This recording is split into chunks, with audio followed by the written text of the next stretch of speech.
What's good, party people? This is Voodoo in the Woods. I'm according to the Woods, and he is former U of MMA champion Pius Ina Lobo, better known as Voodoo Maximus. And UFC Columbus was just last night. Not just that, we had a whole lot of MMA all over the place. We had LFA at Commerce Casino. Shout out to LFA. We had literally Mighty Mouse over at one. Yeah. They called it 1X, but that shit was bully beatdown rules. Let's just call it what it is. Right? It wasn't that the old bully beatdown rules with one round kickboxing or Muay Thai, 1 round grappling, 1 round MMA. That's exactly what the fuck 1X was. They was just like they had their fucking Paramount Plus subscription. It was like, yep, that's what we're do. That's what we're fucking do. So shout out to Chat Tree Syndrome Song for rolling out the fucking bully beatdown rules 15 years after the fact to make it your own shit. 10 points for you, sir. Wait, man, there was no patent on it. No, 100%. Yeah, and it's not like Mayhem Miller is going to, stake claim to it. Mayhem Miller, good God. I was a fan of that guy. So I'm not even Me too. trying to hate. I'm not even trying to hate. Yeah. It was good, and all the entertainment shit that we were talking about, he did, and that's it, man. So, obviously there was some fucked up shit behind Mayhem Miller, but definitely mental illness. So I don't want to, go too hard in the pain on him.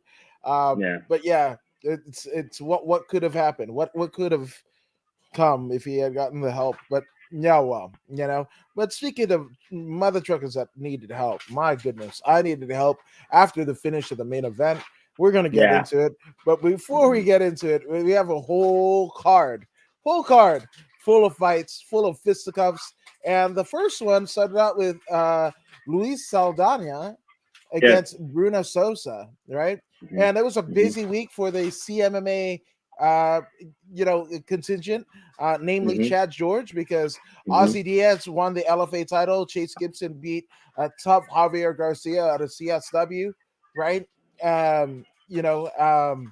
think they went 3-0. They had another person on the card as well, right? But the guy in this card right here. No. I think they had 3 in LFA. No, or was it just 2? I know that I saw Chad George in the corner of this Bruno Sosa fella. Yeah, well, that's the thing. So just the night before, he was with Barnett and the rest of the crew at the LFA cage, and then he flew to Columbus. Right after. Probably just park the old Toyota. He's got a big old Toyota with the CMMA logo plastered on it. Probably just drove that to LAX right after Commerce and whatever, and got the hell out of here to corner Sosa. But this was a win, unanimous decision win over Luis Saldana. I didn't at all disagree with the judges. I think this was the right call. Bruno Sosa had a weird characteristic. He got fucked up. He was like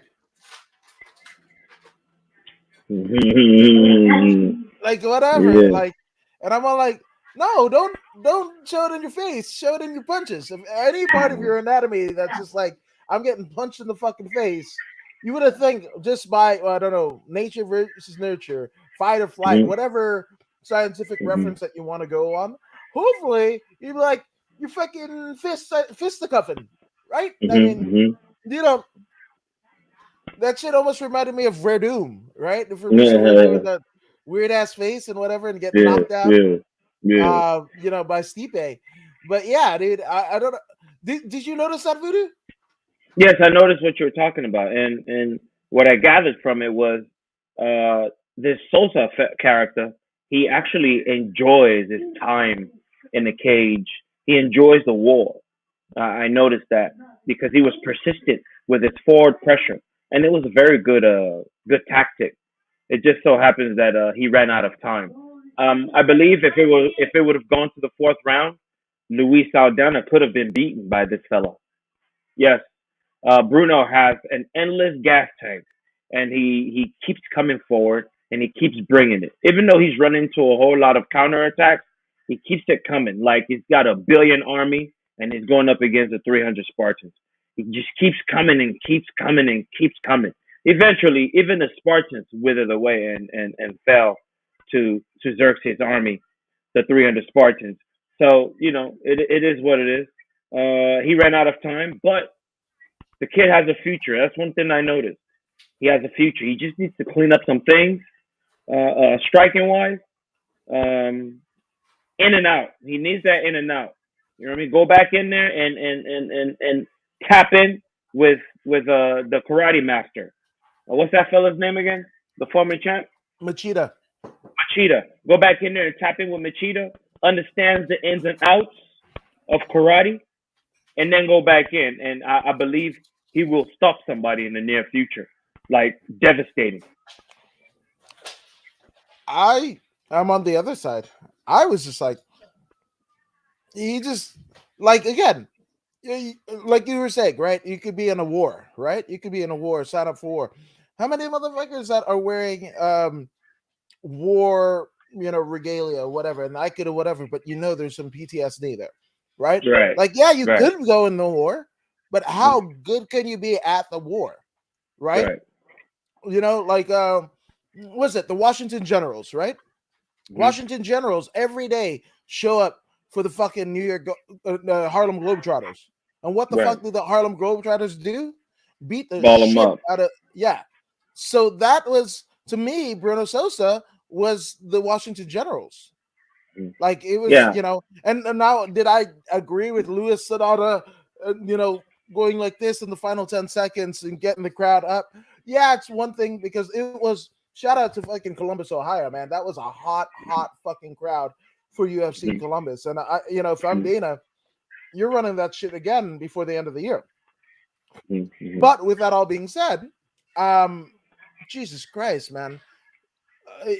I didn't like that shit from Saldana either. Like, whatever. No, if you're using your fucking fists, right? Like, whatever, your fucking hands that are attached to your freaking fingers or whatever, you fucking punch. Don't do this. Don't do that. The fuck are you doing?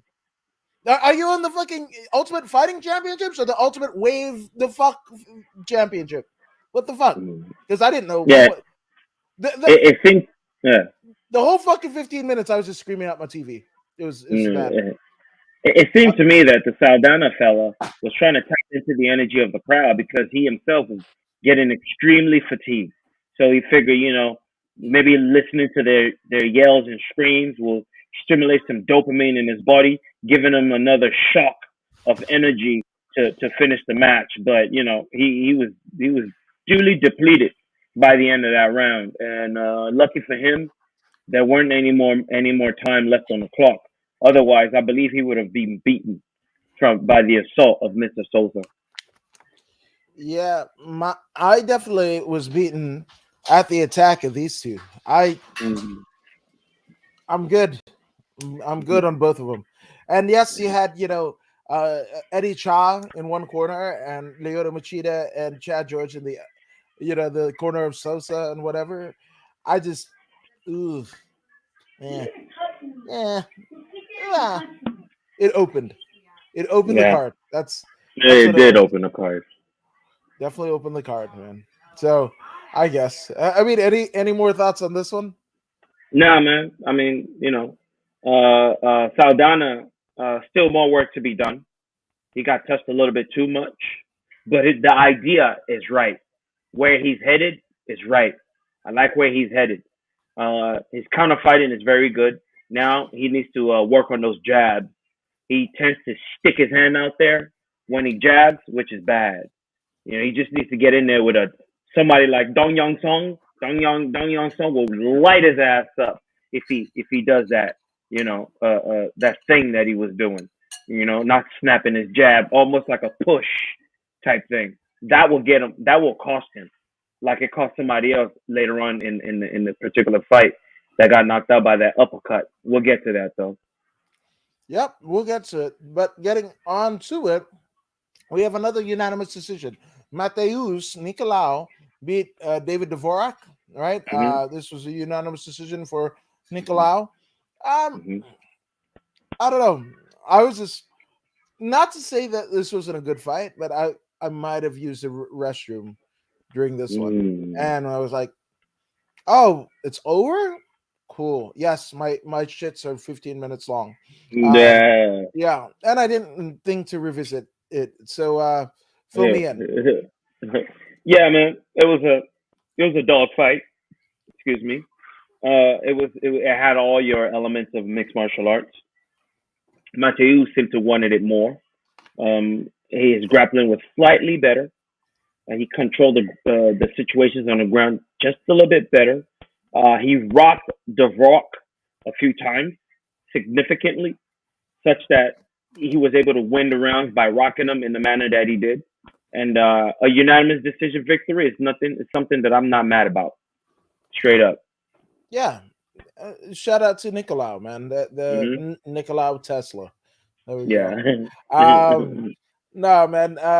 Good one for Nicolau. I just, get into wars. Obviously, you're going to have to get into wars to get Hmm. to a level that you want to be at in terms of contention. But Hmm. I see so many dogfights, so early on in people's career, and so early on in their UFC tenure, that it's just like, oh, that's not gonna look nice when they're in the top five and whatever, and they're one last fucking dogfight to get into. They expect Hmm. on a second round. I mean, second on the card fight night Hmm. for the Hmm. UFC. Hmm. So it just uh it disheartened me. It disheartened me, Yeah. but uh the fans who paid tickets, paid money for tickets, they definitely got their money's worth, So Yeah. they're yeah, So shout out to Nicolau. Now I definitely this is one that I definitely had yeah, we both had stake in this. We kind of called this one of the fights of the night. Fortunately, we were Yes. wrong about that, but we were Yeah. absolutely right about the fight that this was. Jennifer Maya and Manon Ferro. Hmm. Ferrero taking the unanimous decision win over a veteran, Jennifer Maya. And Hmm. man, dude, like I think somebody on Twitter, and they pulled it up during the broadcast, but they said this is the litmus test for Firo, top level competition, to show that she's not a flash in the pan. Obviously, I'm paraphrasing the tweet, Hmm. but something to that effect, right? And I Right. and I think that was it, and you could see it in her face, and even the her translator slash coach and whatever. They were like, and you're gonna see this a little bit later on in the night, right? Where, um, but you could just see the emotion on both the translator and Manon's face, because France, they just adopted MMA in the country within the Hmm. last 2 years during the pandemic, Hmm. right? Hmm. And Hmm. they were talk shit about like, oh, they might not have good grappling, they might not have this and that and whatever. And Manon Ferro is, I mean, she is a champion for women's MMA in France. Yes. Yes, she is. Uh, she's good and all, but what I witnessed yesterday, going her against Maya, I realized that she's not ready. She's not ready. She's not ready for the champ, Valentina Shevchenko. I don't even think she's ready for Valentina's sister. Not to talk about Valentine herself. Valentine is just way too much. This Manon lady needs at least 6 more fights, in my humble opinion, before she can be ready to take on such a challenge. There were talks of maybe one more fight, and then no. Don't do that to yourself. You're not ready. You're not ready. Uh, where is Jennifer Meyer right now? I mean, what Number 16, I want to say. Jennifer Meyer? Wait, no. She was in top five. Some Six? she's top She 10 was for like six, sure. right? Yeah, yeah. She was six. Okay, if I was this girl, Manon, I will fight number four. I mean number five, number four, number three, number two, number one, and then fight the champ. Do not do not fool yourself and believe that you you were good enough to take on such a challenge. Mm-mm-mm-mm. She would destroy you. She would destroy you, and she would destroy you in less than a round. Uh, when she was on the ground with Maya, the panic was worrisome for me. She was not comfortable at all against Maya on the ground. Maya didn't even try to. I mean, she was the one that took Maya down, and then Maya did some minor transitions, snatched up her leg, and then you see the panic. Mm-mm. You can't fight the champ, even though the champ is not a submission specialist. You can't fight the champ with that kind of fear in your heart for the ground game. That was a big tell. And if I was her, I would not take any championship match until I fought every single fighter ahead of me. And if I can't get through those guys, then I know that I'm not ready for the champ. You know what I mean? No, 100%. And the fact that you said that, Menon can't even fight Antonina, Hmm. that's saying something, because Antonina, like, well, that's the one, right? And Yeah. hopefully, by you poke the bear of Hey, Valentina by knocking out her sister.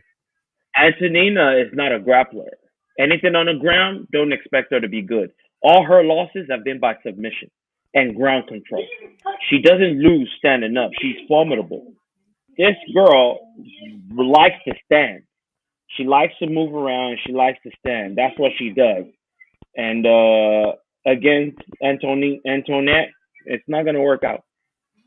Antoinette will beat that ass. I mean, damn. I mean, her name is Antonina, but I got what you did because Marie Antoinette got the head or Exactly. whatever, and then Manon is French. I got you. Yes, It ain't man, gonna happen. slick, so slick. Marie Antoinette. Yeah. So Manon would have got Marie Antoinette if put in the uh, the thing with even Antonina. Right on. I got you. I got you. Yeah. So there's that. Yeah, I just think because of the nature of the first two wins of Manon and the viciousness, like hmm people were really high on her. And as you said that, as you were talking about it, I was like, yeah, we've had these, right? Uh, the Johnny Walkers, the Right. what's his face, Exactly. Moicano, Hanato Moicano's, Exactly. that Exactly. it didn't pan out. She's not ready. Jake Shields when he came to the UFC, like we've She's had not these. ready. Yeah, we've had these. These top five are a different level, man. In every weight category, in every weight division, the top five are always a bunch of savages. And they're savages for a reason. Imagine her going up against Chukagian. What would Chukagian do to her? Chukagian wouldn't even try to sub her. Chukagian will beat her on the feet. What do Yeah, you think? I mean, I dude, Chikagian has been on the roster for 10 years. I barely That's what I'm saying. figured out. The No, no, the no, no, no, amount, no. But I didn't even yeah. know that she was a part of the UFC roster until like Oh, pandemic. That's how. right. No, no, but that's not a. I'm trying to make But it she's not as a good. knock. But she's still a top fiver. Yes, And no matter 100%. how you clown her, no matter how you clown, which is funny, she's still a top fiver. She's a top fiver, and she's still winning. She's only recently lost to the champ. You know what I mean? Recently, she lost to the champ, and she lost to someone else, one other person, by I believe some kind of like liver shot of something or something like that. I can't remember exactly what happened, but it was some kind of fluke type loss. She's still very formidable, complete fighter, and Manan will fall prey to this predator. Yeah, man, and you got to catch the predator, right? Hello, I'm Chris Hansen. So there you go. No, yeah. I mean, you're right. You're right. I was just blonde fighter. Good God, that's a Taz Mexican devil of a nickname. Jesus Christ. But she is a blonde fighter, so there's that. I don't know. But yeah. So we had a battle of the Russians that ended in a submission rear naked choke. The administrator Aliz Kab Mhm. um, beat Dennis Tululin. Tululin. Mhm. Tululin. Mhm. It's hard Mhm. to not sound pretentious when you're pronouncing a name like Tululin. Tululin. Mhm. The top of the Tululins here. I don't know. Fuck. I don't know. But yes, a Mhm. rear naked joke. The Battle of the Russians. Mhm. Ali Scab, uh, basically goes to 14-0, where Dennis unfortunately falls to 10-6. What did you think about the Battle of the Russians? I thought it was a great fight. Uh, Ali, let for short, Ali was excellent grappler, as it showed. Excellent grappler. The opponent Dennis did his homework and he came ready to fight a grappler. But unfortunately for him, it was a grappler that had excellent hands and feet, dangerous striker as well. Even though his bread and butter is grappling, he's got decent amount of striking such that he could stand with Dennis and hurt Dennis on the feet. And then when Dennis started, to retaliate in a striking manner, he shot, took him down, and he was able to get out of the first round. But in the second round, it didn't work out for him. He was duly smashed and finished in the second round. Rear naked choke. Ali is one monster, man. I was listening to the commentating, and they said that Ali came off the contender series. Man, what a pickup! What a pickup for the UFC. This guy's future is shining bright. No, absolutely. Nice win, nice finish win. Um, bitter. I would say it's like bittersweet over his countrymen, but like that's just like, I mean, Business. we have that all the time, right? Like somebody from Florida versus somebody in California, like That's that's right. their countrymen. So you can't assume that they all know each other or whatever, or Yeah, they're Russian. They might not even give a fuck. They're like, yeah. oh, if he dies, he dies, right? That's Especially in that big ass Russia. yeah, exactly. So I'm like, it's just like somebody from Alaska fighting somebody from I don't know Bangor, Maine. It's just that's a countryman, but these Right? two are not the same, you know. So Yeah. just saying.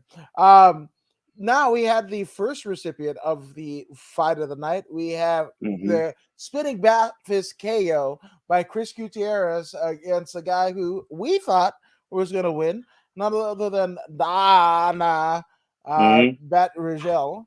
And Mhm. Mhm. yeah, I mean, Chris Gutierrez beat that ass. Mhm. Um, Mhm. that was a wicked fucking back fist, and whew, that shit hurt me. Jesus Christ. Yeah. Yeah. I didn't realize Chris Gutierrez was who it was. I've seen him before, and I'm quite fond of his style. Factory X is his home base. I guess I should do a better job of knowing these people and their gyms, so I can make better predictions. But he's from Factory X, and Factory X subscribes to my style.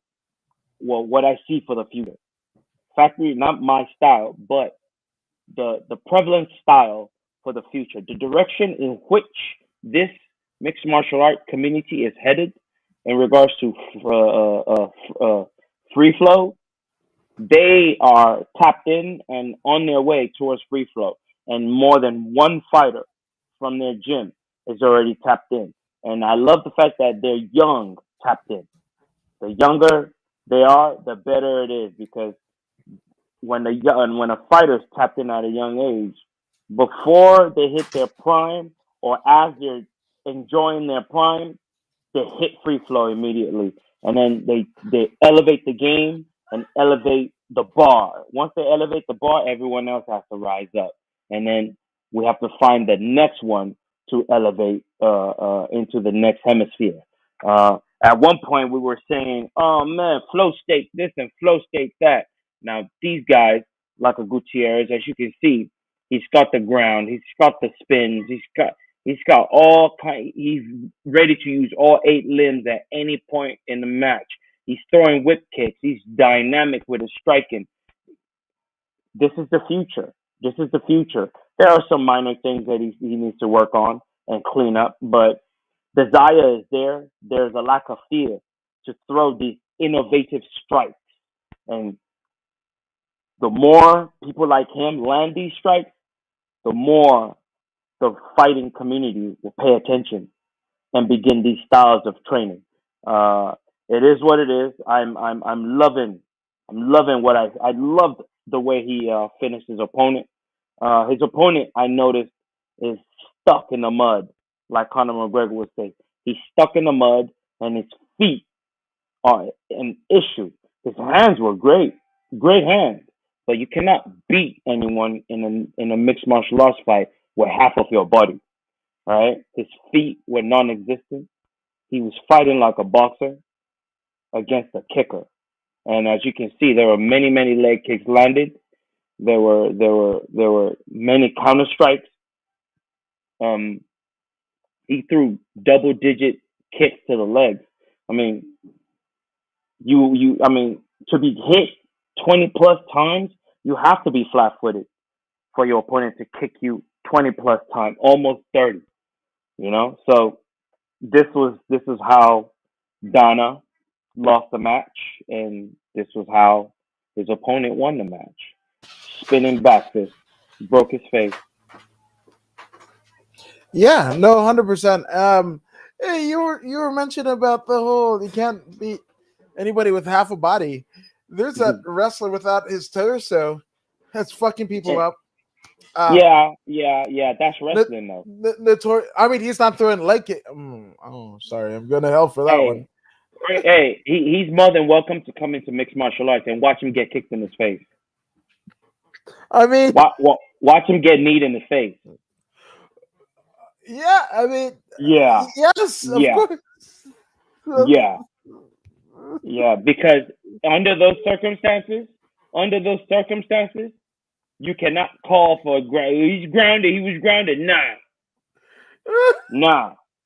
I'm sorry. Because his hands work at like his feet. Right, that's what I'm saying. He is not a grounded opponent. This is he better not try it. He better not. I admire his efforts, you know, trying to live the normal life, but don't bring yourself into mixed martial arts under those circumstances. You're not ready. I'm sorry, you're not ready. I had a visualization of my, him walking on his hands and everything like that just to get a fucking knee. It wouldn't even have to be. Yeah, just that's. Why am I laughing? I'm a bad human being. Good God. Imagine those arm kicks. Yeah, no, 100%. Sean John talks. Loco. That's my boy Loco right there. What up, Loco? Long time no see, man. When we gonna throw them hands, man? Come back in. Let's get some work in, bro. Let's go. What up, Loco? Long time. There it is. Shout out to Sean John. But yeah, Chris Gutierrez earns himself a nice $50,000 for that spectacular KO of Donna. So yeah, shout out to him. Shout out to fucking Sarah McMahon, man. She figured out a way to fucking thwart the young upstart of Hikaru Hosa by getting that unanimous decision. I mean, Voodoo, you said it was going to be boring. Well, did it fulfill your expectations? It exceeded it by a little bit because I didn't expect Sarah McMahon to come in and try to throw hands like she threw. I was quite impressed. It wasn't the best technique. It wasn't, but it was enough to set up that wrestling that she was so good at. She struck long enough to engage Hosa. Once Hosa engaged her, she double legged, single legged, and did whatever she had to do to get her to the ground. And when she took her to the ground, she couldn't get the finish, but she dominated the ground so much that the the judges had no choice but to give her the match.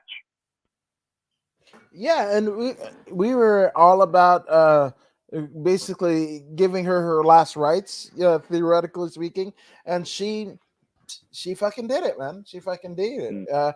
And She's speaking like, of, I'm still here. Mhm. yeah, man, it's just like the.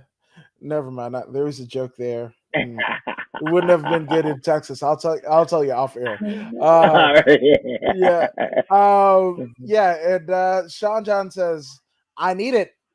Let's Yes, sir. go. Let's go. You know where to find me. There you go. There you go. The offer has been extended. Speaking of extending, Mark Dicase extends his record to 15-5 with a win over a unanimous decision win over Vlad. Uh, Man, that Bush. name was so weird Bush. that it made me Yeah. do all that stuff, man. Vladislav Borishev, man. Yeah. Um, that's a fun way. Mark Yeah. Dicase and Vladislav Borishev. Yeah, man. Mm. That's where we are, man. International markets. But Dicase, who's known for his stunning KO power, basically asserts his dominance to a unanimous decision. Did you feel that was right? He didn't do much damage, but I mean, everyone expected a striker. He fooled me. He fooled Team Alpha Male. He fooled Vyashislov. He fooled everyone. He was the fellow that pulled the wool over everyone's eye. He was, is it? No, not the Marquis de Sade. Machiavelli. He faked his death. You know, we all thought he was going to come in and strike and do whatever, but he came in and actually did the opposite. He wrestled, and he wrestled for 15 minutes. You know, even the commentators were like, "Oh man, at the rate that he's going, he's gonna get tired." This and that. I believe it was the Englishman that was saying that. The guy with one eye. He was saying, "Oh, is this? He's that." But it turns out DeCoste had been working on his deficit. He needs to stay in the UFC. Not only does he want to stay in the UFC, he needs to stay in the UFC, and he's doing whatever it takes to stay in the UFC. He said, "I don't give a damn how you feel. I don't care how you feel. You can boo or cheer. I had to get a win, and I did whatever I could to get a win." And he did that, man. Unanimous decision. I am not mad at it. I'm. I think his performance should have gotten $50,000, most definitely. Even though it was boring as hell, the fact that he was able to do what he did should have earned him $50,000. And it's wild, right? Because you hear Mhm. this stories of Colby Covington, right? And oh my Mhm. God, there's a Colby Covington around, especially around this news cycle. But Mhm. you know, the fact of being on the chopping block, right? Mhm. We have a couple of friends that we have been there, and they'll tell the UFC brass will tell the matchmakers like, hey, if your guy doesn't win and win spectacularly, that's a wrap for him, right? Mhm. Um, Mhm. the amount of pressure, right? Because Dikase, again, we know him as a striker, as a KO artist, and he did the wrestling. Francis Ngannou, who was Mhm. in a contract dispute with Yeah, UFC, I might as well have been damn Brock Lesnar or Kurt Angle. I mean, that's right. that's saying a lot, but I'm just saying, dude. He was like, Yeah, we get it. We yeah, get it. yeah. So, We get it. That performance was Brock Lesnar and Kurt Angle like. You know, it was unexpected, which is why Gon lost the way he lost. You know, he was in shock for 25 minutes. He was in shock. Could not believe what was hitting him. You know, and I was in shock myself. You know, the world was shocked by the man's wrestling. You know, he had been working. See, that's the thing that I tell you that we discuss all the time about those who come from third world countries and those who come from second and first world countries. It's not the same, man. The desire is not the same. You know, when you winning, it's the difference between 15 to 30 people eating. You tend to strive harder. You tend to fight harder. You know, if the government is gonna break you off with some food stamps and what do you call it? What do you call that thing? Food uh, stamps and Medicare. Medicare and all that. The urgency is not going to be the same. It's just a fact. It's just a fact. When you have government subsidies, your Your desire to be number one will not be the same as that person who has no choice. It's either win or the streets. When you're faced with those kind of choices, the guy that just won the title, Dan Moreno, you cry baby, Figueredo, like a Figueredo and Poatan, those dudes from the Amazon, they got a whole different existence, man. I mean, now they're living good lives, but look at where they came from, man. Figueredo rides around a buffalo, for Christ's sake. A buffalo. He rides around the village on a buffalo. That should tell you something about what drives him, what makes him do what he does, what led him to the cringe, Triple C. You know what I mean? You think he wants to go to Triple C and leave his home country? No, but he's willing to do whatever it takes. So he goes to Triple C, learned a little more wrestling, brought that back, and took his title back. Now we got a fourth fight coming. And guess what he's going to be doing his training camp again? With Triple C. If it ain't broke, don't fix it. And it is what it is, man, when it comes to desire. Yeah, no, 100%. You were mentioning about like the third world country, and all I had was like the Hips Don't Lie song, the Wyclef Jean, Shakira, da da da da da da da da da, third world country, something, whatever the fuck, because we own our own boats. That's what I went in my head. My head is weird. My head is weird. Jesus Christ. But yeah, no, you're absolutely right. And you're talking about like it's easy. That's the narrative, right? Like the whole Social Security thing or whatever. Oh, every time fucking four get into some bullshit, they got their fucking pittance of the pores, right? Every time there's some war happening, fucking Pelosi's cashing in, right? So I mean, social fucking security to one, and government bailout is another. Fuck off. I'm gonna revert back to Michael Jackson. Yeah. I know what you're saying, but they don't really give a fuck about us. They don't give a damn about us. So there's that. So I don't judge. But when you got a fucking swanky ass Rolex and whatever the fuck, and you can get the fuck off, man. I'm just saying. Yeah, most definitely. Work for your shit. Yeah, if you're in a luxury car and I'm driving on the road and you need to get into the intersection, no, motherfucker, no. I'm giving. That's my way of justice. That's how fucking. You live in a good area, and your food you don't get delivered. That's So what happens. What happens. You want to merge? No, you can wait like everybody else. Everybody else with your fucking Maserati. Get the fuck out of here. But speaking of somebody who might want a Maserati, was Max Payne Griffin. Who wouldn't want one? But Neil Magny was like, Now, obviously, we picked Magny to win. The Haitian sensation, that guy. But, I mean, Max Payne brought the fight to Magny in a way that few others do. I mean, Magny has had an over 30-fight career and only has been defeated twice, right? I mean, I'm sorry. What the fuck am I talking about? 8 times, right? But 8 versus 26 now, right? 25 going into that fight.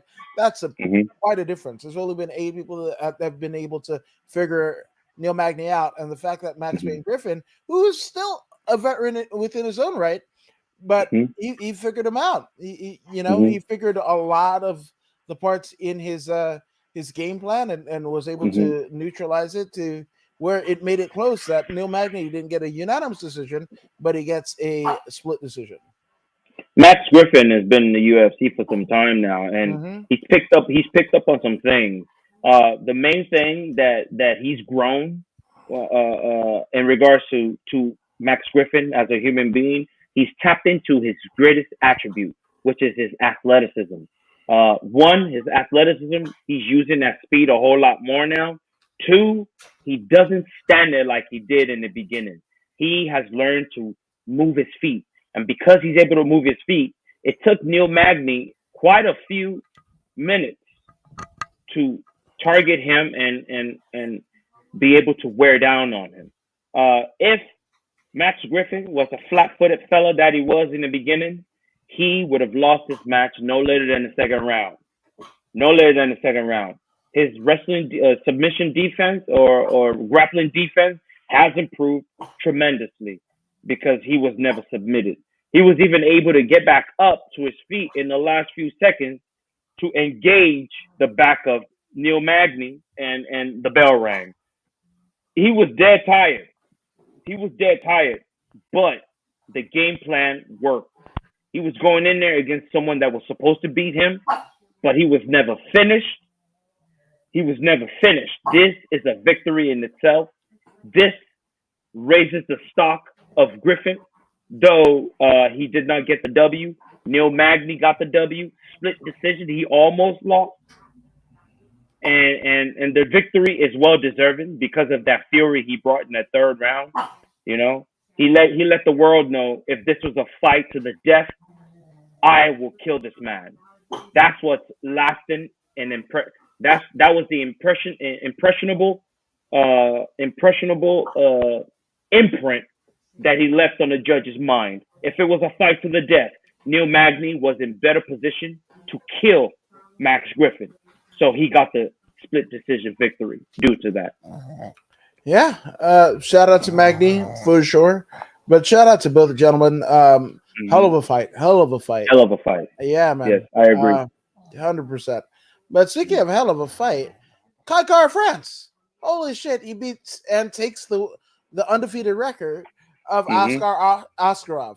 Kai France is essentially Kevin Nash with the fucking cattle prod that fucking defeated Goldberg, right? That's it. Man, Kai, you know, and we kind of, it's weird to kind of forget about Kai France because Kai France, obviously, before he comes into MMA, is a Muay Thai champion, right? He fights a lot of overseas shows, right? You know, so we forget about him, and then obviously with Israel Adesanya, he's Izzy's buddy, rather than the elite fighter that he actually is. Man, he's up there. He's up there. You know, and his 24 wins, 9 losses shows that he is as good in the flyweight division as anybody. The greatest thing he could have done for himself was improve his grappling defense. He looked phenomenal when that man was on his back. He was calm, patient. He did all the right things. His grappling defense was on point. When he was on his feet, he couldn't really let go like he normally would against a striker. He was very cautious of the takedown. He didn't want to be taken down too much. In the beginning, he was taken down immediately and put into side control, but he was able to maintain and keep from getting damaged. Eventually, he got to his feet. This is huge. When a man brings grappling assault, a 90% grappling assault in a mixed martial arts game, the judges are forced to look at what the opponent does. And what did he do? He defended every submission attempt. And when he had an opportunity, he punched him in the face. He damn near knocked him out.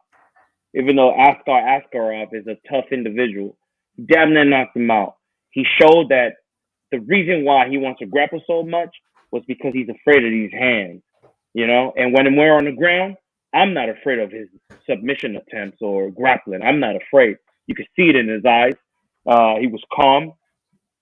He could go for another 10 minutes. Even at the end of that match, you see he could go for another 10 minutes. And this is why he won the match. No, 100%. I couldn't agree with you anymore. Yeah, man. I just, especially as we've gotten a confirmation that we're going to go with Moreno and Figueiredo 4, right? Which is like, god dang. But there are suitors to the throne, and much like you were talking about Manon Farrow, right? you don't want to rush a Kai Kara France, or even in the case of Oscar Askarov, should he have won on this particular night, you know, Mm-hmm. you don't want to give him the gas too much, because obviously we saw what happened to Francis, right? Francis Ngannou, Mm-hmm. you know, had a bunch of wins, and they rushed him to Stipe and whatever, and they were like, to me, that was almost like Andre the Giant, right? And Andre the Giant wins the title, and then he sells it to Ted DiBiase. Like Dana and the UFC were Ted DiBiase, and Francis was Andre the Giant, right? But the thing about it is, Andre the Giant actually, in the case with Francis, never actually got the title, you know, until way later after that first fight with Stipe Miocic. So Mm-hmm. it's just, you know, yes, like we need to like manage our expectations, because of course, like we want to get all high and mighty on, you know, certain people that do certain things or have knockout or whatever, and you know, an elite level fighter, which is what you kind of have to be in the UFC, except if you're Aljamain Sterling. You know, that's just what it was. So shout out to Kai Kara France, man. He's one to watch, and I can't wait to see him with another opportunity. Yes, I agree. I agree. I would not advise the young man to sit and wait for the winner of number four. Uh, it will be stupid. It will be unwise. I say he takes another fight because he just won a fight that he was designed to lose.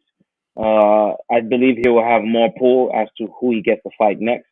Pick a favorable matchup, something challenging but yet winnable. Destroy that person, and by the time the championship match is contested, you will be right in line for a match against the champion. And what better place than either Australia or New Zealand to have that match? Yeah, no, 100%. That's a, you know, you could run the Marvel Arena like they did with Israel Adesanya and Yoel Hmm. Romero. No, Hmm. 100%. You could absolutely do that. I yeah. Hmm. So flyweight, man. Shout out to flyweights, man. That's This is an right. exciting time. But Hmm. speaking of exciting times, man, if you we kind of called this with the people that were involved. Brian Bam Bam Barbereta going against the immortal Matt Brown. Hmm. You know, Barberena basically earning himself the victory, a tough fought split decision victory over the Immortal, right? But this one, you pick Barberena, I picked Matt Brown just because I thought the veteran Savvy was going to be almost Oh, like I, I, what? I picked I picked Matt Brown as well. Oh, did you? Yeah, yeah, yeah, yeah, Then yeah, yeah, maybe I did. yeah, I can't even yeah, remember who I picked, but yeah. in any event, Hmm. this one, the one thing that we did predict is this is going to be a loss of fucking brain cells, which it Hmm. absolutely was. That Now, was a yes, bomb burner. yeah, $50,000 to each, which yes, we were talking about the Decase fight, and being a good fight or whatever, but this motherfucking fight, I mean, this could have been the main event. Yes, agreed, agreed. It was the main event in my eyes. They brought down the house. Those two gentlemen brought down the house immediately. Immediately, uh, uh, Matt Brown went after him. As the alpha, as the true alpha in the division, you have to go after the young buck. He went after the young buck, but the young buck was like, I've got a mane now. Look, it's growing all over my face. I've got a mane too. We're both alphas in this house, and I'm about to show you. Matt Brown was like, "Oh yeah, you think you alpha up in this bitch? Okay, let's go there." So they went at it, man, slinging leather like none other. It was a beautiful match. I do not subscribe to this style of fighting, but under the circumstances, uh, I had to, I had to let Matt Brown do Matt Brown. Matt Brown thrives in this environment. He thrives in hell, and Barbarino proved that he belongs in hell as well. And both of them went through hell. But the good thing is, they didn't stop in hell. They kept going until they came out on the other side. And when they came out on the other side, Barbarino poked his head out first, and that's why he won. Yeah, man, it's deep and thick with the analogies, but I think it absolutely fucking fits. This is a like what else on this card was going to get that 50,000 to each fighter of the night bonus? I don't think anything, and I obviously Matt Brown could still go, but I really hope that he's thinking about winding it down. And $50,000 is a lot of money to kind of echo those thoughts and plans and everything like that, because how much Believe longer? this. Believe this. That 50,000 apiece is going towards medical bills. Well, but if it happens to the UFC, Oh, they'll pick it up, huh? They will pick it up, yeah, huh? 100%. Oh, okay. Good for them. Good for them. Yeah, yeah, Good for them. yeah. Which that's a well, who knows what the UFC made, both in just ticket prices and then the streaming rights of it. But when you Mm-hmm. think about it, it's just like, let's just say they gave $50,000 or $100,000 cumulative for each rider, and there's $200,000 worth of medicals for each. You Mm-hmm. know, so they're out 300,000. But anyway, I mean, it doesn't. It doesn't matter. This is a beautiful fight. This is a Mm-hmm. blood and guts fucking fight that a lot of people say they can do, but they can't. And Mm-hmm. both guys at this tenure of the career, this is the perfect fight for them. Mm-hmm. But in terms of fucking Matt Brown, man, I love Matt Brown, but I'm not. I if he does one more, let's say just one more, and say this is my retirement fight. Um, I hope with his tenure he would have been able to see what lays beyond just the octagon. But I don't know. I'm not in his life. I'm not in his finances. But just he needs something. He needs something after this, right? Because it's not like you're putting in there with like top level competition. I mean, not to say top level, but like he's not getting a title shot, right? So Mm-hmm. what's left? What's left other than collecting a paycheck? Like Yeah. Matt Brown should be more than just collecting a paycheck in the UFC, because he's risking a lot more than just a paycheck in the UFC. Hmm. So Yeah, yeah, man. Yeah. It is what it is, man. When you get to a certain age and you got kids, to feed and this and that, if that belt don't come, don't force it, man. And I don't think any of these fighters should chase a belt anyway. right. I think they should chase their money, focus on that money, focus on that the perfect contract. Focus on how you're going to negotiate. Okay, I understand coming into the UFC, 12 to win and 12 to show is the standard, right? Okay, once you fight out that contract, you want to start thinking about that next money, not the goddamn belt. The belt will come wherever the money's at. That's what the mistake people make. They forget to negotiate their contract or the next contract and chasing some belt, some phantom illusion, right? They will always go. The UFC will always be where the money at, and wherever the money's at, the belt is at. Secure the bag, and that's. I mean, just like Dustin Poirier did, he secured the bag with Conor McGregor 2 times, and in between that, he got a title shot. So secure your bags, ladies and gentlemen. Secure your bags, and everything else will follow. He could have got that title shot before that second Conor fight. Yes, he He, could. Yes, he could. he's like, But fuck he, that. yeah, fuck that. Why not make a few million? You know what I mean? And if I lose, at least I made a few million. If Yeah. I went for the title, I would have gotten less than 500,000. Again, you're proving fucking Conor McGregor right. Oh, honey, it's red panty night. Oh, bring out, yeah, that's it. So just saying. But you know where we're at? We are at the co-main event. Co. Co-main Mhm. event. What the hell am I on? Mhm. Yeah, you're on co. Co-main events of the evening. We have Joanne Wood, formerly Mhm. Joanne Calderwood, Bad Mofo Joe, against Alexa Grasso of Mexico. Mhm. And Mhm. this one was a quick affair. Mhm. Alexa Grasso basically submitting Joe Calderwood Mhm. Was that first round? Yeah. Was Yeah. Yeah. yeah, First round. first round. Yeah. Um, a lot of people have been talking shit about Mexican MMA, right? Like, oh, they don't have good grappling, right? Blah blah blah blah blah blah blah blah. Blah. Mhm. Alexa Grassa fucking turned that some bitch sideways, shined up Mhm. real nice, and stuck it up everybody's candy ass. Yeah. Um, Yeah. because Yeah. yeah, that was it. And even further, I'm actually going to not to get into anybody's and not to take away from Alexa Grasso's win, right?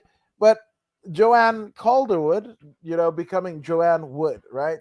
Married to her coach John Wood, one of the most introspective and elite coaches that there is in MMA. But you would assume, especially with Joe Calderwood or Joe Wood record, you would think that this would be it if she had lost. Like that's a wrap, right? Even Mate Bombali was like, gosh, I hate that it comes down to this. Like two, great fighters, great friends, whatever, and this is what it comes down to. Right as Bruce Buffer is making the introductions, they showed Meatball Molly's tweet. But here's the thing: if you're the coach and you're married to a fighter, right? And theoretically speaking, you know, if that's like Van Gogh marrying his muse. Van Gogh is not a good one. Like somebody who actually paints like the portraits, right? Like Right. somebody, whoever painted the Mona Lisa, and if the actual person behind the Mona Lisa is a real person, that person who painted it marrying the person who's the subject, right? They Mhm. are they are the muse for the artist to sculpt and mold and what have you. And Mhm. I would think this would be, and I don't know them or whatever, and I err in the caution not to talk about anybody's home life or whatever, but Mhm. like, is there going to be some acrimonious feelings that, hey, I'm not in the UFC? It was because of your A game plan, or the coach is like, maybe you're not an elite fighter. Like what? Like what is that? That's a tough ride home. My God, especially Hey, if she gets the cut, which I assume she's going to. this one here is someone stagnated, someone uh, hitting that flat line or that plateau, as they say, and refusing to break that that hold and excel. And the only way to excel is to get grimy and dirty, full on wrestling. This was what was missing in her toolbox. The wrestling defense. The opponent, and when you look at Grasso and you look at back in the Invicta days, and look at ways that she's lost. Let me pull up Grasso's record. And let's dive into how she's lost. I bet Let's you go. it's mostly submission. She doesn't really lose to strikes. Okay, she lost to Felice Herring, unanimous decision, right? And then she lost by rear naked choke, Tatiana Suarez. You know, she just doesn't lose to some random Joe. She lost to Carla Esparza in 2019. You know what Carla brings to the table: super wrestling by majority decision. She wasn't finished, she wasn't submitted, but she still lost. And she realized, this this is how these people are beating me. Felice Herring also did the same thing to her. Felice didn't really stand with her. Felice kind of grappled her because she's good at grappling. She's still with her some, but like any grappler slash striker who is wise will always engage a known striker, get them comfortable with the striking, and once they start to attack, disappear, hit the double leg, and take them to the ground. And this is what was happening to her. She realized this. I spoke on it many, many times. Why would you have such great hands and not have a ground game to complement it? And I also spoke of Mexico not having very good jujitsu over there. I mean, it was a fact because if it was there, she wouldn't have lost those matches that she could have won, you know. And but now there's a correction. She's made that correction, and she's building on it. You can see every time she comes in there, she's different. She's a different fighter. Her ground game is what she's displaying now.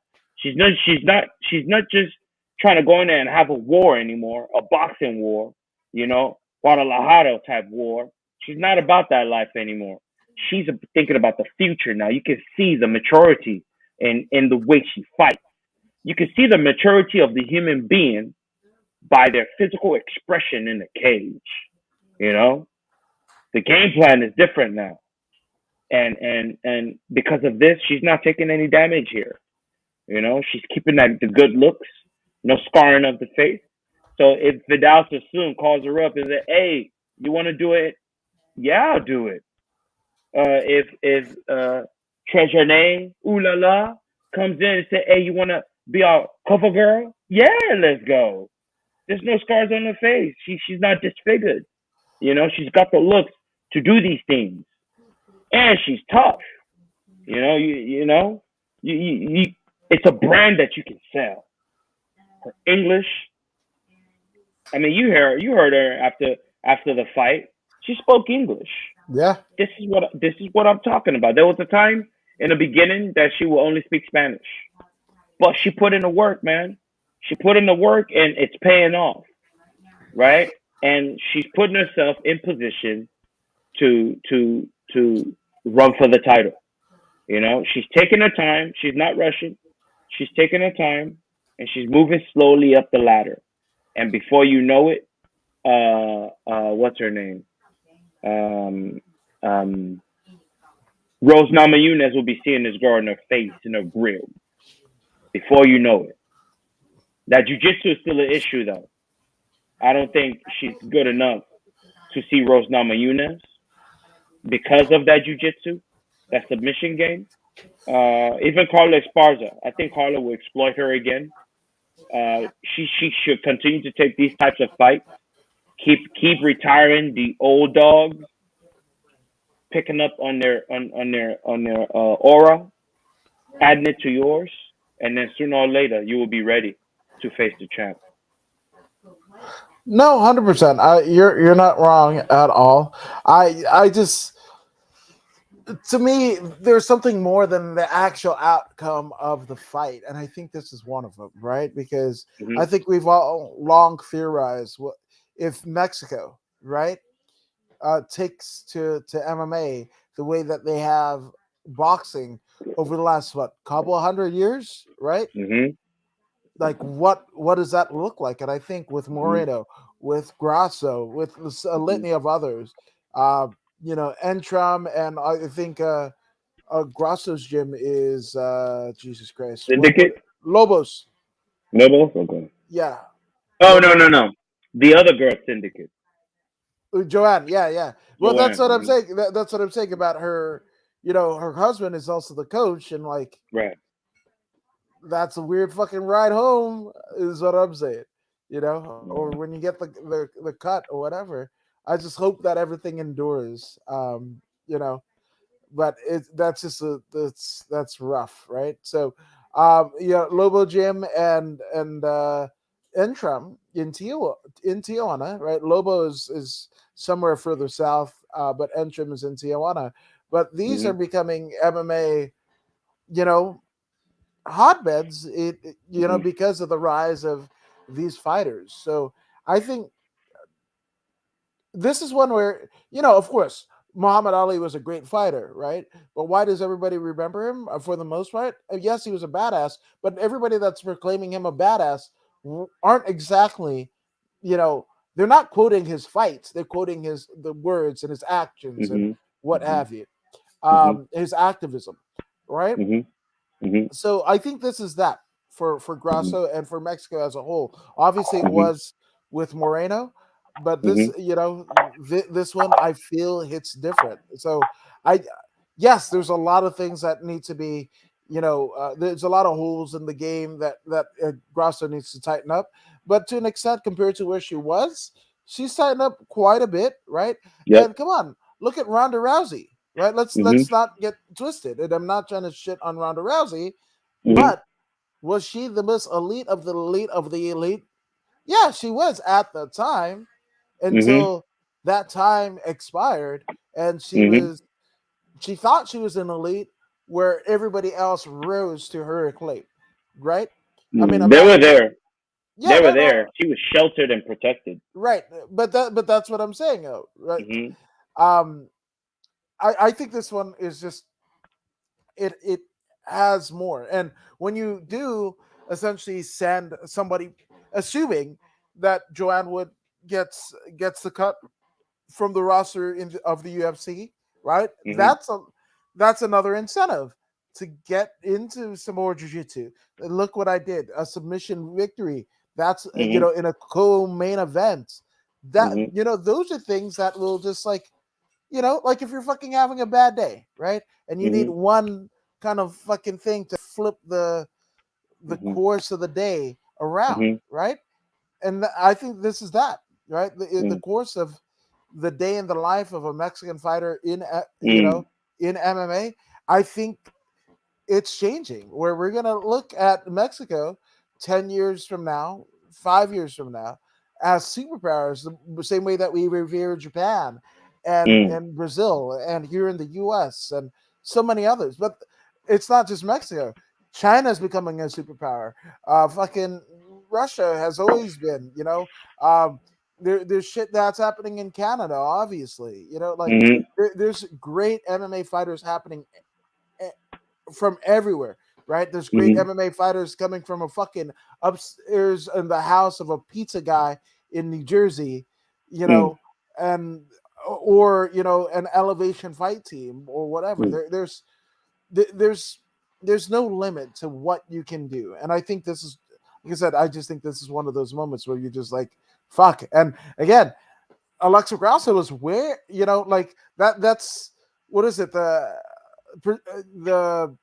opportunity meets preparation. Mhm. Is that the saying, right? Then that's a Mhm. success or something or other.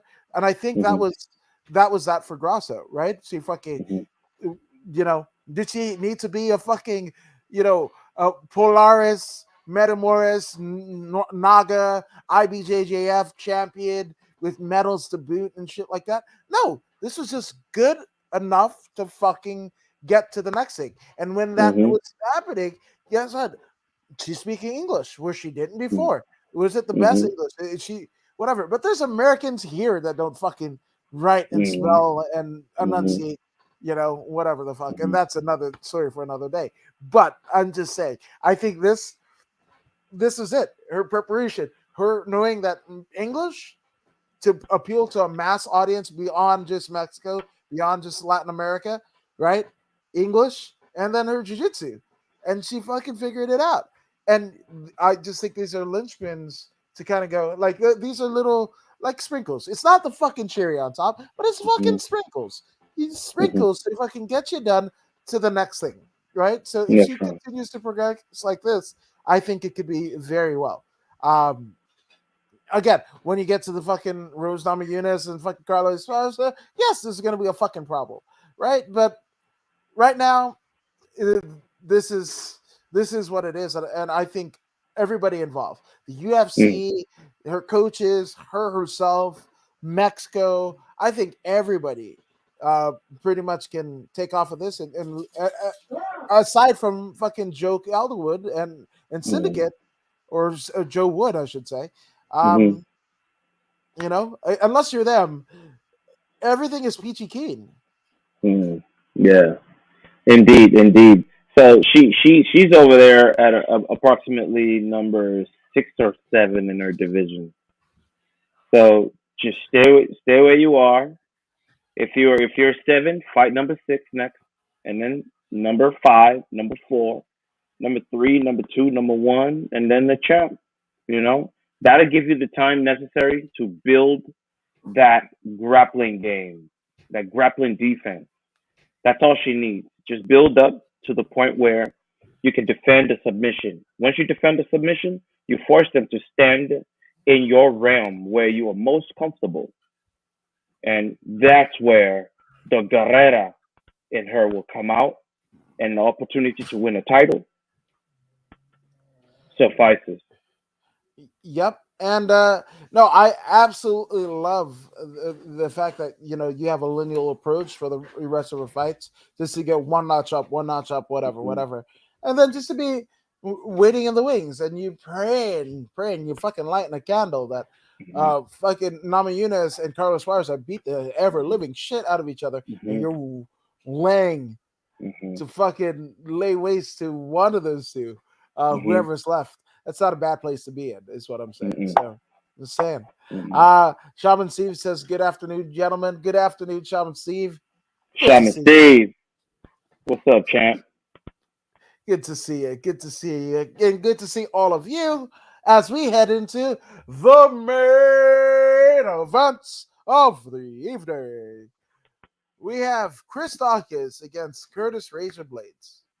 And yes, the fucking emotion drained from my voice as I said Curtis Blades, because that's exactly it. He was exactly a Razor, because I was still like you should speak on it because I'm gonna go on a rant. But Bruce Robschauder says Dawkins be running back to the cops begging for his job back, bro. He realizes now he needs a gun to fight. He's more comfortable that way. Without a gun, he cannot be competitive. I mean, you're not wrong, Bruce. Shout out to Bruce Robschauder. You're not wrong. But I also have a theory, right? I guess we can rant now, right? Right, Voodoo? Yeah, go ahead. Yeah, Get okay. him. Okay. Yeah, Curtis fucking Razor Blades is a fucking razor, right? Because anybody can get a fucking picturesque fucking knockout worth of $50,000 after fucking poking a motherfucker in the eye when he was supposed to jab a motherfucker. What are you training fucking boxing at the John Jones School of Eye Books? What the fuck are you? And you know what? One of my pet peeves about Curtis Razor Blades, not the stuttering. No, I would never make fun of somebody's stutter or anything like that, a physical or mental impairment. I hope not to do that, right? But what I will do is the shit that he carves in his head, that he fucking stupid. And guess what? He actually didn't do that. He didn't do any of that shit. But he managed to look like a homeless motherfucker that just stepped into the cage. Like, he must have run that shit back. He was like, oh, if I got mad at Dana White and everything for letting Brock Lesnar, fucking push on fucking DC after DC speak, whatever, I'm going to look like I just jumped out the motherfucking crowd. I'm going to look like you want a champion? I'm the champion. Like I've been fucking fucking bunk betting with fucking Oscar the fucking Grouch. You look like a fucking bum. You didn't fight like one, but you look like a bum. You look like a bum. I swear to God, like, and again, he's talking about title shots, dude. Give me anybody. Like, here's the thing: Curtis Blades doesn't get it. He really does not get it, to the extent where Chris Dawkins pre-pandemic, I don't think was even in the UFC, right? And he's co-main eventing with Chris Dawkins. How long has Curtis Blades been in the fucking UFC? At least twice the fucking time. And you're main eventing? You're proud of that shit. That's just like fucking enshrining and fucking shadowboxing your participation goddamn medal in the centerpiece of your house, on the mantle, over the fireplace of my participation. I got third place, Mom. Look at me now. Ooh. Like, I'm supposed to be a fucking Curtis Razor Blades fan? Well, like, again, this is the shit. Like, you saw Francis is like, oh, I'm gonna grapple because they thought I was gonna knock a motherfucker out. So Curtis Blades goes, I know what I'll do. I'll fucking thumb a motherfucker to the eye and then knock him out, and then call for a title shot in a fucking promo that nobody remembers. Can you remember what fucking Curtis Blades said? No. Exactly.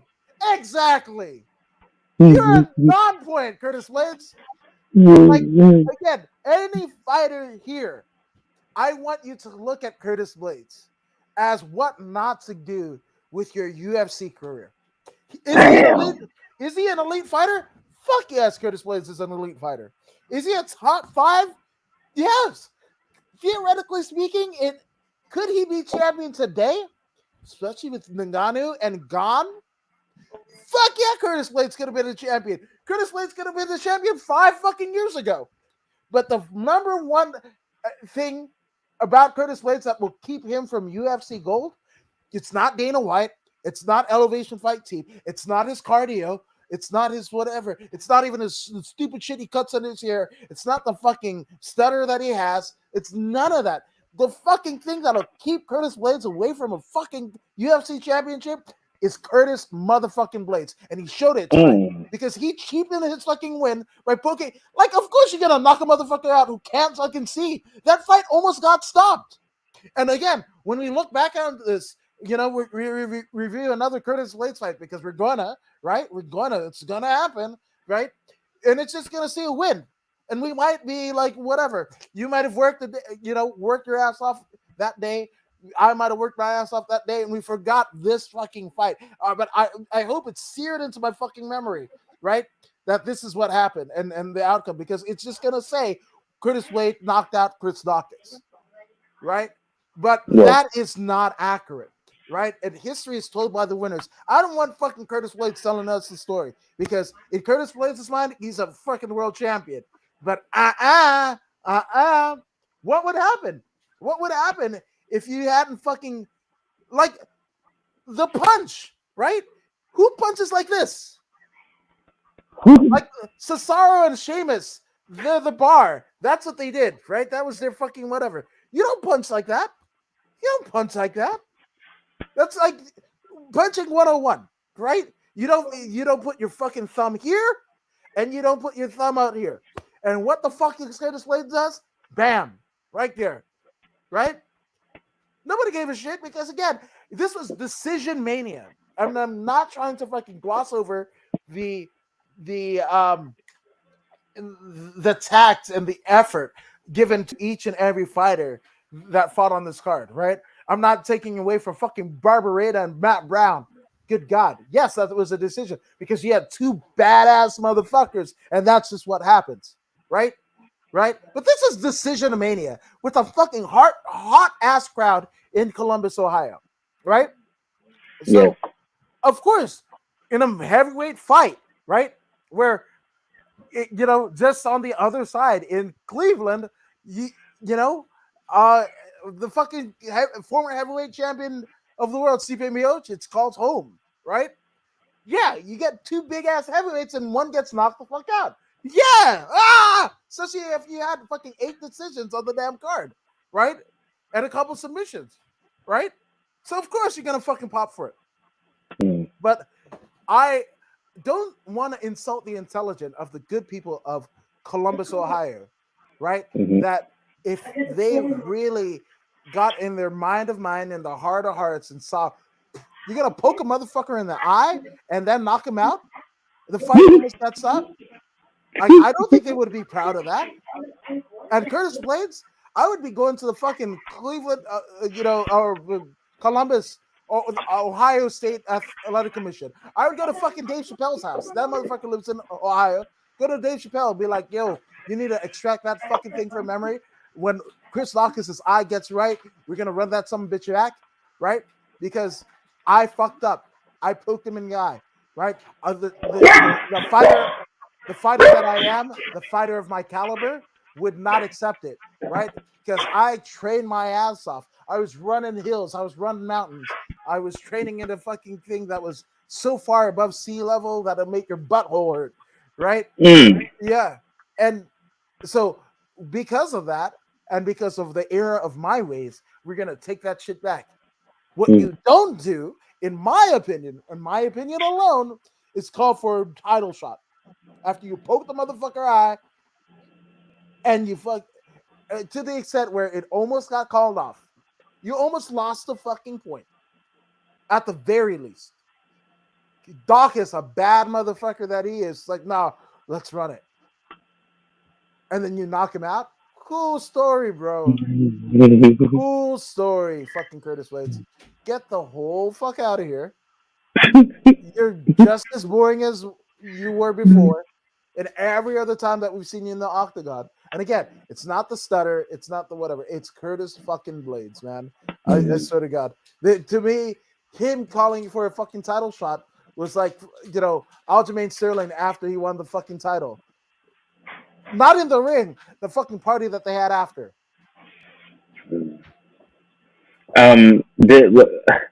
I feel everything you said, and I understand where where that energy is coming from. Curtis is doing this to himself. First of all, fighters, there's nothing wrong with preparing a speech before you come to the cage. Spend a week, spend 2 weeks. If you're special needs like Curtis Blades, spend a month to prepare this speech because you're only going to get at the most 3 minutes. So the very good speakers speak for 3 minutes, but someone like Curtis Blades, maybe a minute and a half. If it's a minute and a half, plan something for 2 minutes. Practice it. Get in front of a mirror.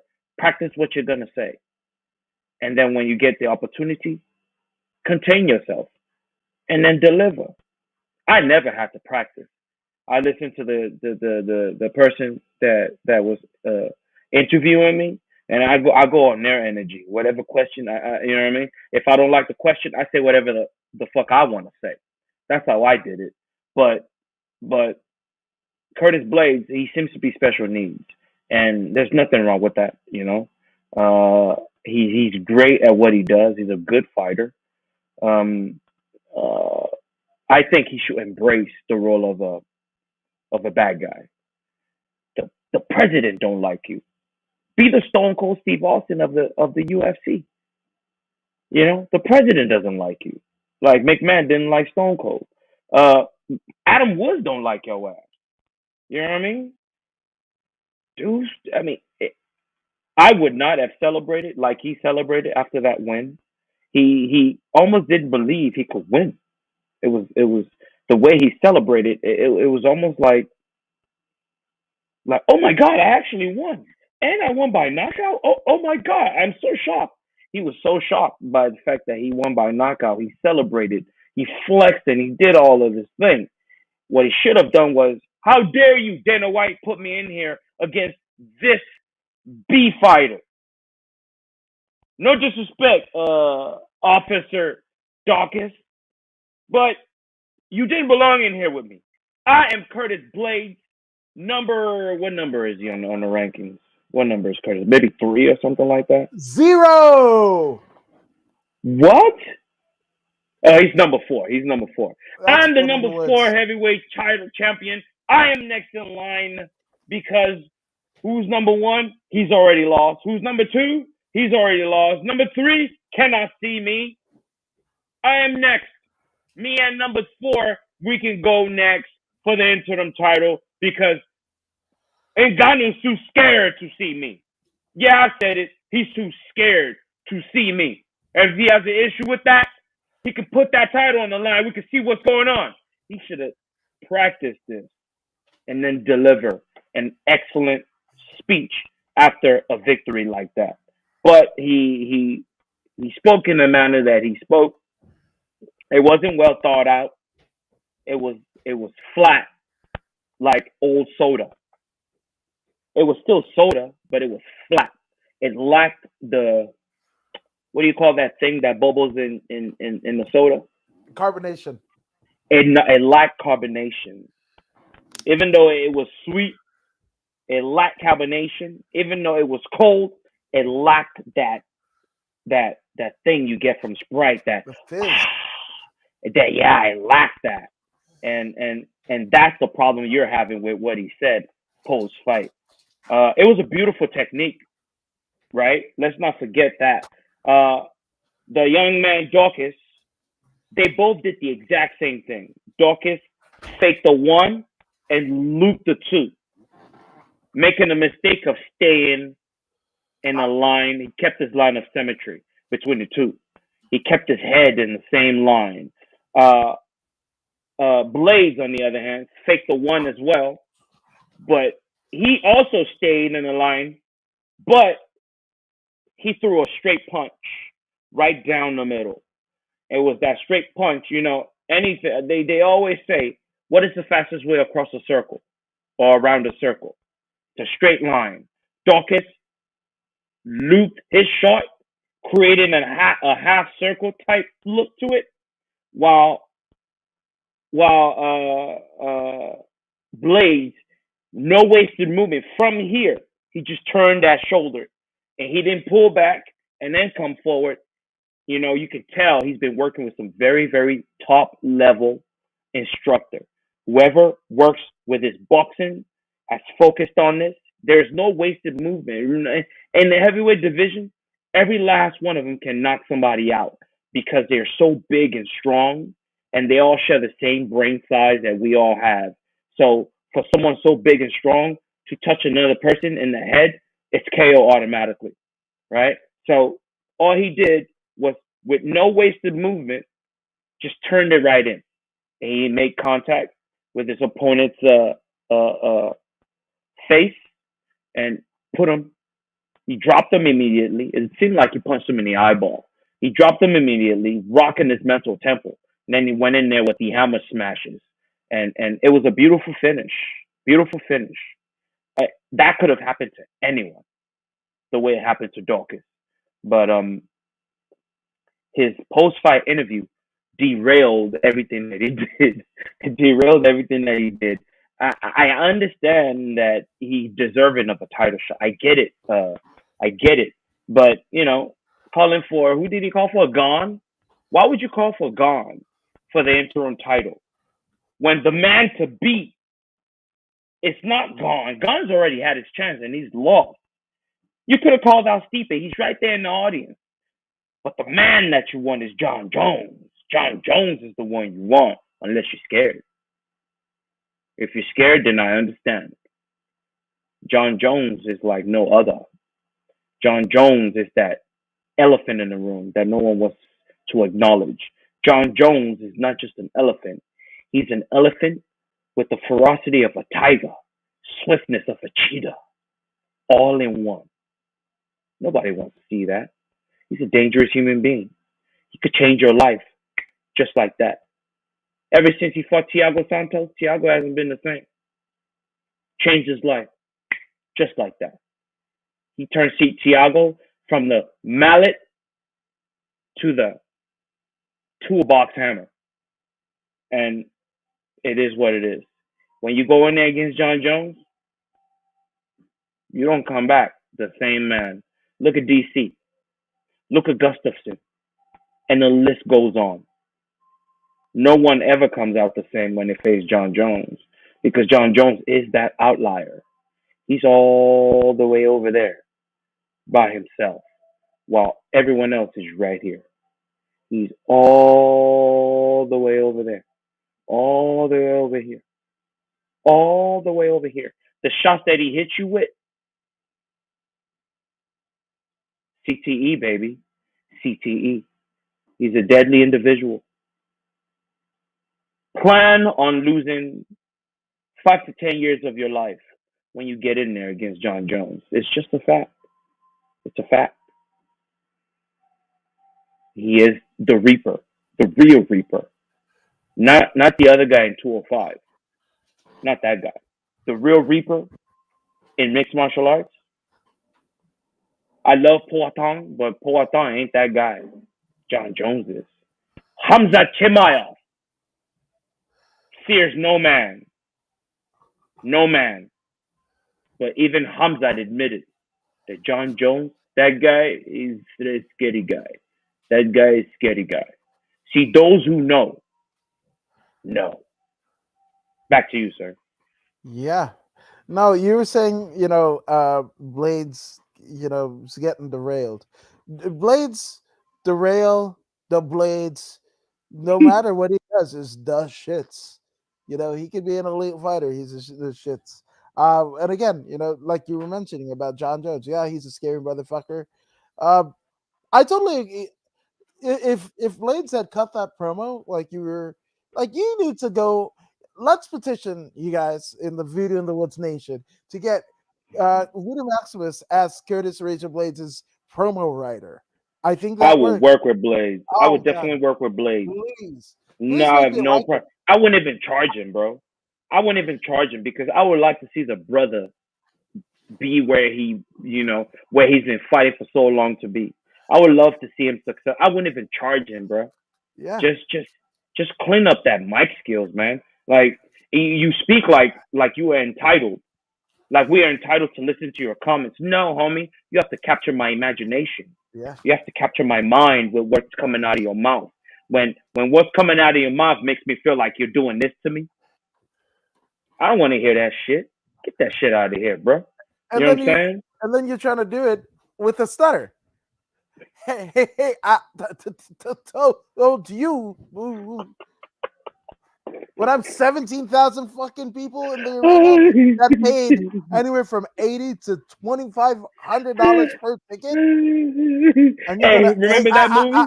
ooh, Remember that movie Harlem Night? Is it Harlem yeah, Night or yeah, Harlem Harlem Heat? Knights, the champ, Harlem Night, the the champ, champ. the champ. Hell yes, Curtis Blade.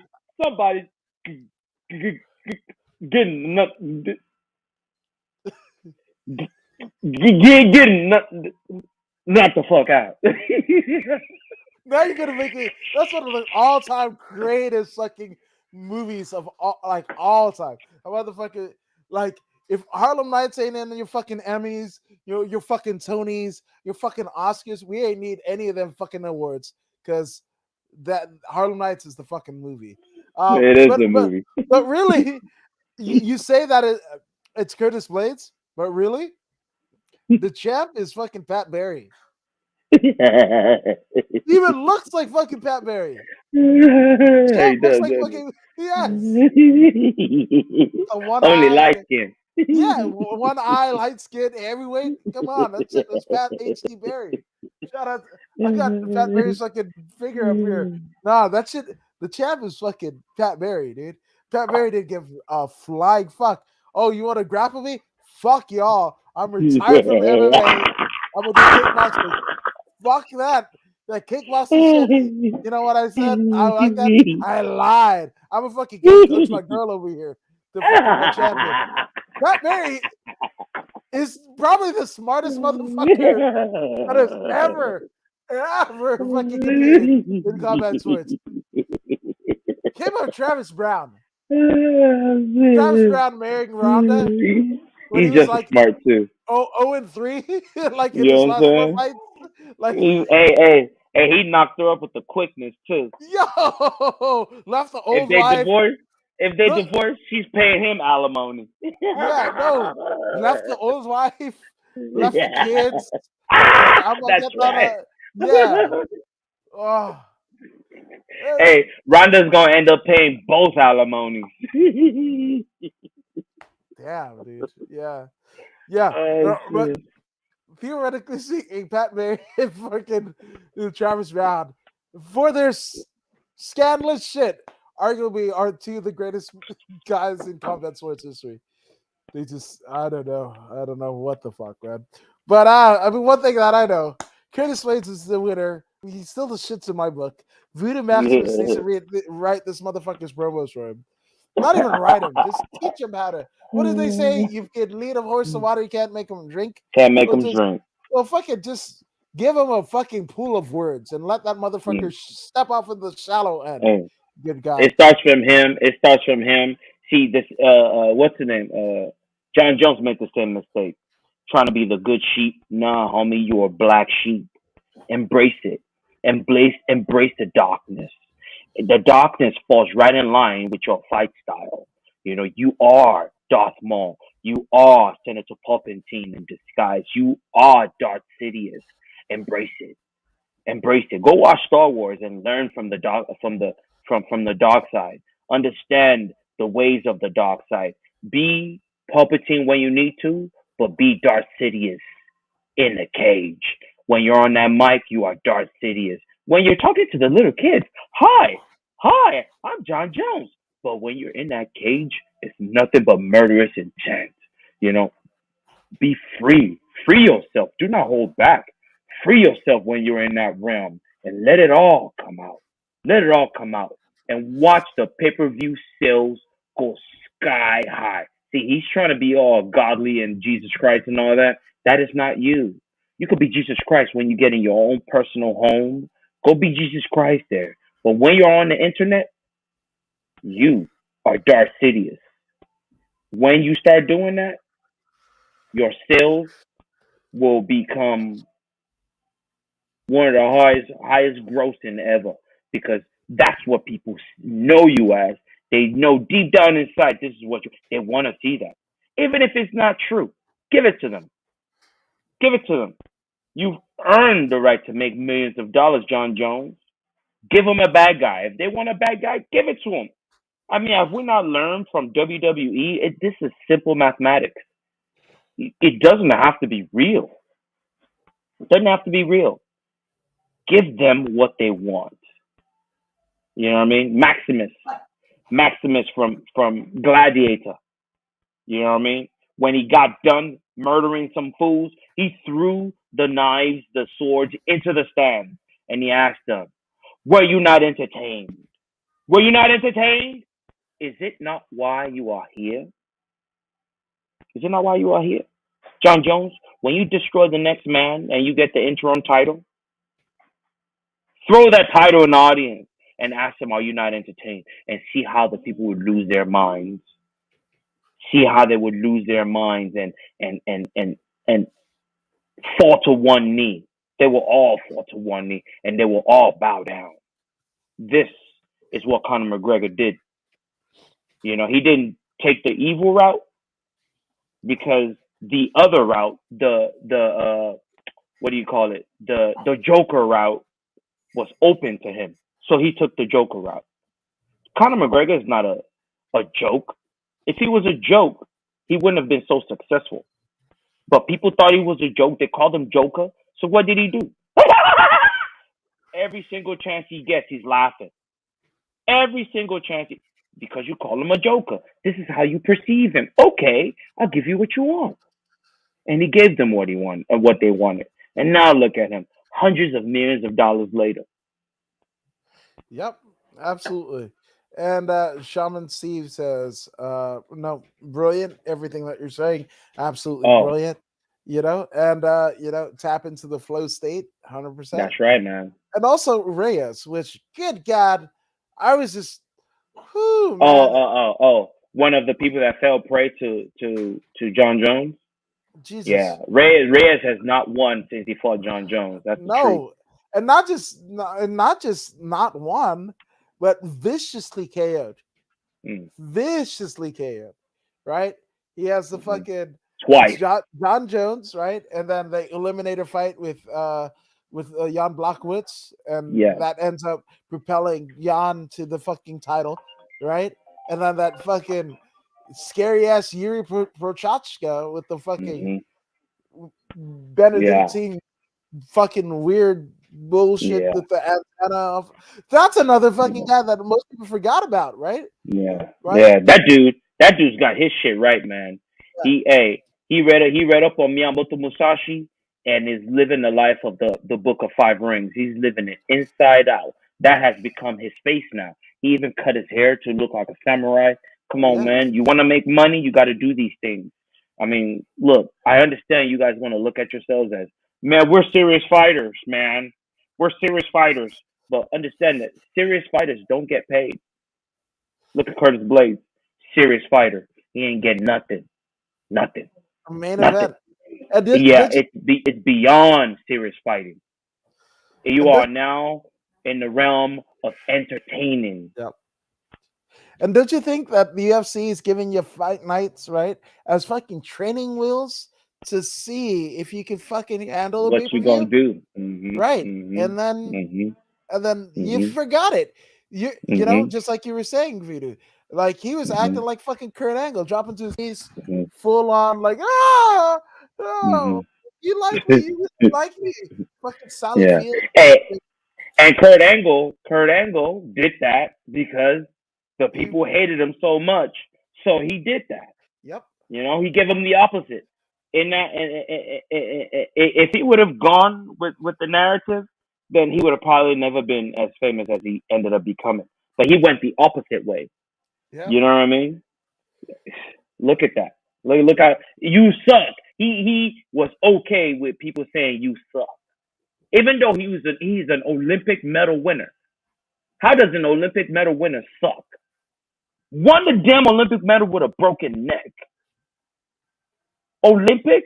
This is real. That's as real as it gets. With a broken neck. And he's okay with the people saying you suck. Yeah.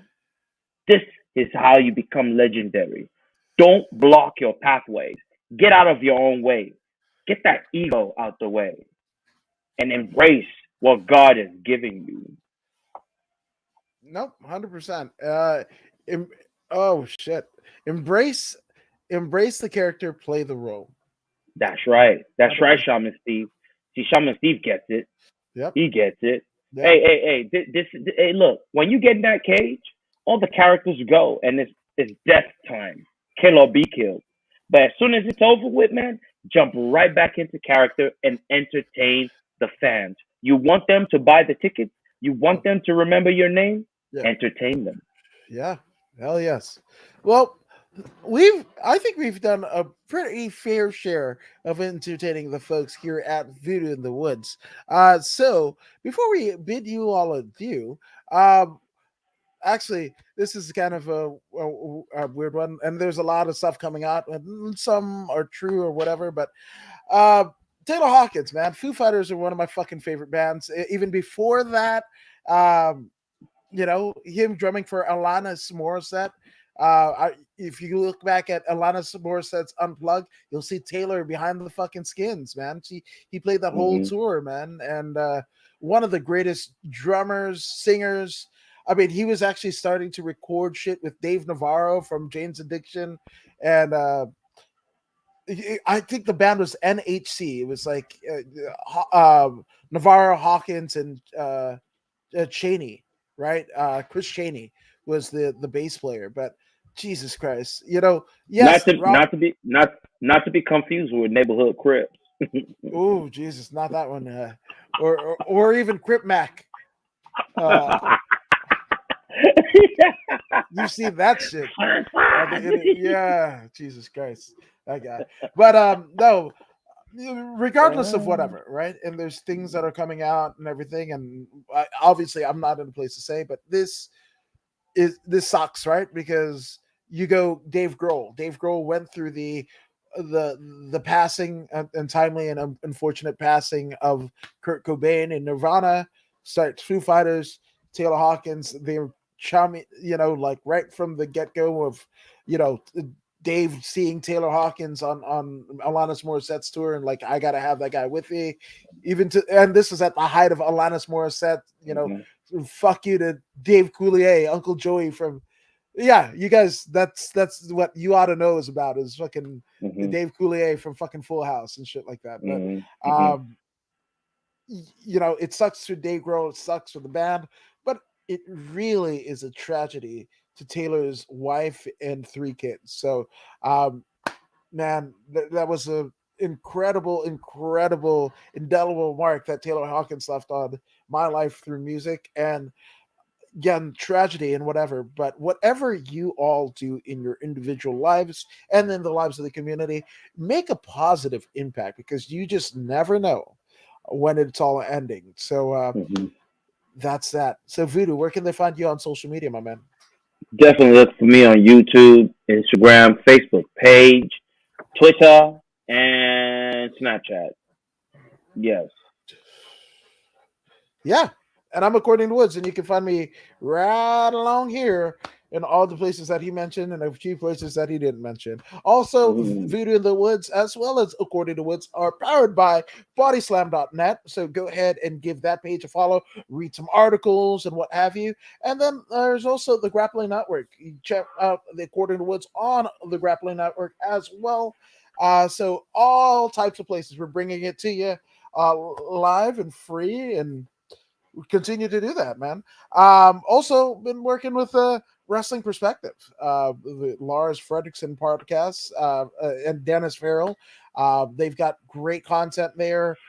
They've got CM Punk interviews, Ruby Riot, a litany of pro wrestling luminaries. So go ahead and give the Wrestling Perspective channel a subscription too. That helps me out with the bosses there. So just be good.